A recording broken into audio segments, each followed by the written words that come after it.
बरेली जिले के 3 थाना इलाकों शाही, शीशगंज और फतेहगंज में पिछले साल जुलाई महीने से महिलाओं की हत्या हो रही थी और इन हत्याओं में गजब सिमिलरिटी देखने को मिल रही थी। मतलब सारी हत्याएं दोपहर के वक्त हुई और जिन महिलाओं की हत्या हुई उनके गले में एक गांठ होती थी।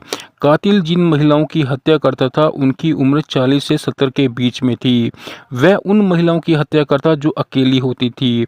हत्या के लिए वह महिलाओं की साड़ी, पल्लू या फिर उनके दुपट्टे का इस्तेमाल करता था और जो भी कत्ल होते थे वह गन्ने के खेत में होते थे। ये सारी बातें इस ओर इशारा कर रही थी कि ये किसी सीरियल किलर का काम है। इस सीरियल किलर ने पिछले साल जुलाई से नवंबर तक 6 महिलाओं का कत्ल कर दिया था। इसके बाद इसने कत्ल करना बंद कर दिया। इसी बीच जुलाई के महीने की 2 तारीख को इसने फिर एक और कत्ल कर दिया। इसके बाद पुलिस ने गौर किया कि इस महिला की हत्या भी वैसे ही हुई है जैसे पिछले साल 5-6 महिलाओं की हत्या हुई थी। पुलिस को शक होने लगा कि ये किसी सीरियल किलर का काम है। पुलिस ने एक ऑपरेशन शुरू किया जिसको तलाश नाम दिया।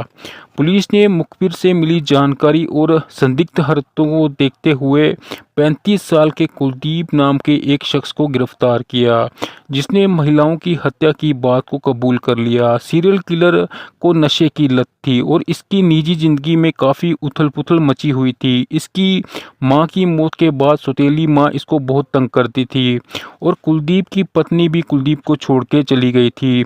इसलिए कुलदीप महिलाओं से बहुत नफरत करता था। जब भी कुलदीप किसी महिला को अकेला देखता तो उसको शारीरिक संबंध बनाने के लिए बोलता। अगर महिला मना करती तो कुलदीप उसकी गला घोंटकर हत्या कर देता था। गला घोंटने के लिए वह महिला की साड़ी, पल्लू का इस्तेमाल करता था और हत्या करने के बाद कुलदीप उसकी कोई निशानी अपने साथ ले जाता, जैसे बिंदी, लिपस्टिक, साड़ी, कुछ ना कुछ कुलदीप अपने साथ लेकर चला जाता था। अब ये सारी चीज़ें पुलिस ने बरामद कर ली हैं और कुलदीप को अरेस्ट कर लिया है।